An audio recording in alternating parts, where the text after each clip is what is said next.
టాలీవుడ్ బుల్లితెర ఆడియన్స్‌కి నైనిషా రాయ్ గురించి ప్రత్యేక పరిచయం అక్కర్లేదు. అదేనండి మన 'బ్రహ్మముడి' సీరియల్‌లో అప్పు. ఈ సీరియల్‌లో టాంబాయ్‌లా కనిపించే నైనిషాను చూస్తే పక్కింటమ్మాయిలా కనిపిస్తూ ఉంటుంది. కానీ ఆమె బెంగాలీ అమ్మాయి అన్న సంగతి చాలామందికి తెలియదు.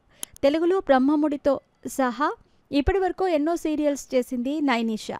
అయితే అప్పు రోల్ నైనిషా క్రేజ్‌ని నెక్స్ట్ లెవెల్‌కి తీసుకెళ్ళింది.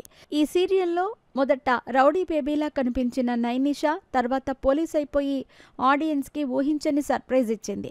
సీరియల్స్, టీవీ షోస్ సంగతి పక్కన పెడితే నైనిషా రాయ్ తన అభిమానులకు ఓ శుభవార్త చెప్పింది. తన ప్రియుడిని పరిచయం చేస్తూ ఇన్‌స్టాగ్రామ్‌లో ఓ పోస్ట్ పెట్టింది. నా జీవితం, నా సర్వస్వం, నా బలం, నా ఆనందం. తన బాయ్ ఫ్రెండ్‌తో కలిసి దిగిన ఫోటోలను షేర్ చేసింది నైనిషా. అంతేకాదు ఈ పోస్ట్‌కి లవ్ ఎమోజీలను కూడా షేర్ చేసింది. నైనిషా రాయ్ చేసిన ఫోటోలు ప్రస్తుతం సామాజిక మాధ్యమాల్లో వైరల్‌గా మారాయి. వీటిని చూసిన అభిమానులు, నెటిజన్లు కంగ్రాట్స్ చెబుతున్నారు. క్యూట్ కపుల్, సూపర్ జోడీ, నైస్ అంటూ రిప్లైలు ఇస్తున్నారు. అలాగే అబ్బాయి ఎవరు, ఏం చేస్తుంటాడు అని ప్రశ్నలు సంధిస్తున్నారు. కానీ నైనిషా మాత్రం వీటికి రిప్లై ఇవ్వటం లేదు. 'బ్రహ్మముడి' సీరియల్ ఫేమ్ అప్పు అలియాస్ నైనిషా రాయ్ తన ఫ్యామిలీకి ఒక శుభవార్త చెప్పింది. తన లవర్ని పరిచయం చేస్తూ తాజాగా సోషల్ మీడియాలో ఓ ఎమోషనల్ పోస్ట్ పెట్టింది. దీంతో ప్రస్తుతం వీరిద్దరి ఫోటోలు నెట్టింట వైరల్ అవుతున్నాయి.